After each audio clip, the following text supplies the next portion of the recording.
This is the story of the Fisher Motor Company and their bike, the MRX650. Fisher Motor Company was founded by a man named Daniel Fisher, a former AMA racer. Dan's goal was to provide to the customer a sports bike built in the USA that could compete with the Japanese and European manufacturers. In 2009, the first Fisher motorcycle was released, the MRX650. Reliable and beautiful, the MRX is one of the best handling motorcycles in the world, featuring a lightweight and powerful 650cc V-twin liquid-cooled motorcycle with the world's first single-piece Grand Prix chassis, exotic styling and premium components, and an affordable, fun-to-ride package. The MRX is the American exotic. The MRX650 was a very impressive motorcycle, not because it blew out the competition, quite the opposite. It actually paled in comparison to the competition. However, what Fisher was able to achieve is quite simply nothing short of incredible. I would have to say that the MRX650 specifications are by far the most impressive part of this bike.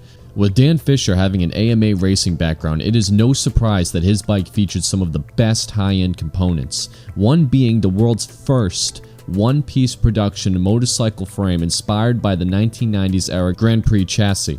Accompanied with this frame is the Öhlins single shock, which has adjustable ride height, compression dampening, and spring reload. And Öhlins is not the only big name on this bike. Stopping the MRX650 is these dual semi-floating calipers over 310mm disc, coupled with a Brembo master cylinder and Goodrich steel brake lines. These braking components are seldom seen on other motorcycles besides superbikes, so to see it on the MRX650 is quite surprising. Unfortunately, it wasn't all good. The MRX650 was powered by a carbureted-fed, Hyosung-developed 647cc liquid-cooled 90-degree V-twin motor. The motor did crank out an impressive 80 horsepower and 52 foot-pound of torque. However, it wasn't enough power to lug around the weight of this motorcycle, which according to their website, there's 3 different weights, but I'm going to go by the top one, which was 382 pounds dry. And if I was to guess what the wet weight of that is, it'd probably be about 420-ish pounds. So this motorcycle has 80 horsepower and 382 pounds of dry weight. Now I'm not sure if that is the 80 power to the crank or to the wheel, but I'm guessing it's to the cranks. So you can assume that you're going to lose about 8 more horsepower to the wheel. To put this number into perspective, my 2008 CBR600RR in stock form has 118 crank horsepower and is 345 pounds dry. But as you know, horsepower isn't the whole story. I know that some of you probably know that, but when we're talking about a disparity of nearly 40 horsepower and an increase of nearly 40 pounds of weight, it does make it hard to compete. The MRX650 does make more torque though, and has more lower end grunt. And these Öhlins and Brembo parts definitely make it more attractive. Even more so is the price. One more thing about the engine though. I believe this is the exact same engine from the Hyosung GT650, which has been described as having a satisfying pull from 3,000 to 7,500 RPM, and is great for 50 to 70 mile/hour bends. It wasn't as smooth as the SV650, and although the engine has good mid-range, it did lack some good power up top in the rev range.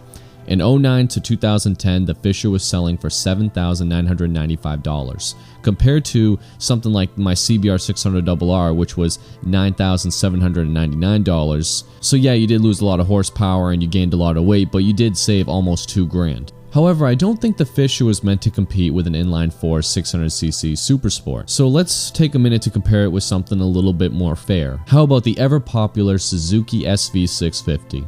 The 2010 SV650 had 73 horsepower and 47 foot-pounds of torque and weighed 376 pounds dry.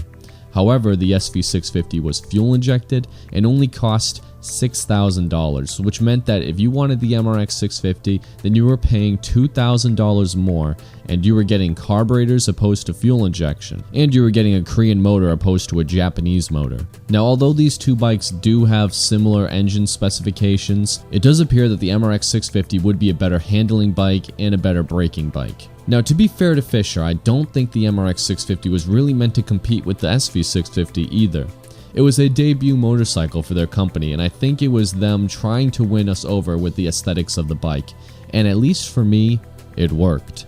I know I'm going to get two types of comments. One's from people who hate the looks of the bikes, and another from the people who love the looks of the bikes. There's not going to be many people in between. For me, I personally love these looks. I'm a big fan of the straight lines, and the design is so unique. The undertail exhaust, the sharp looking headlights, the aggressive bodywork, it all works for me. I especially love the gold wheels. The instrument cluster is dated by today's standards, but for 2010 when this bike was around, it was actually pretty advanced, and it even had a fuel gauge.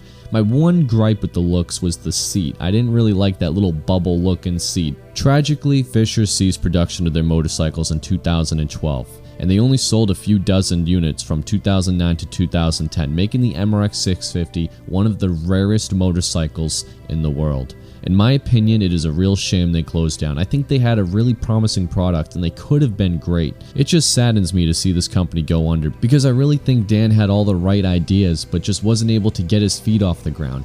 In case Dan Fisher actually does see this video, I just have a message for you. I want you to know that your work didn't go completely unnoticed. Against all odds, you created a stunning looking motorcycle that was reasonably priced and features some of the best components.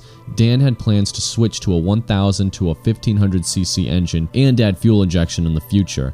I understand they had a price point they had to reach, which is why they had the Hyosung carbureted engine in there. But if they were able to continue as a company, then who knows what they might have been able to accomplish. I would like to end this video on a semi-high note, a silver lining. In 2015, an Indian motorcycle blog reported that Fisher had plans to make an entry into the India market with its 150cc bikes, likely to be named the Fisher MRX150. Maybe with this startup in the Indian market, Fisher will be able to turn enough profit to eventually make their way back to the States. This may have been a sad story, but I will stay optimistic about it. The reason why I made this video is to show you guys what Dan Fisher was able to achieve. I've never spoken to Dan, and it just so happened by luck that one day I came upon this image, and then the search for this motorcycle and its history began. I hope this video gets a lot of views, not for the sake of my own channel, but to share the story with all of you. I hope you all enjoyed this video. If you want to support my channel and my work here, and you want to see work similar to this one, then please consider subscribing and leaving a like is always very appreciated. Thank you for all your time and making it this far in the video. I hope you have a good one. Take care and bye-bye.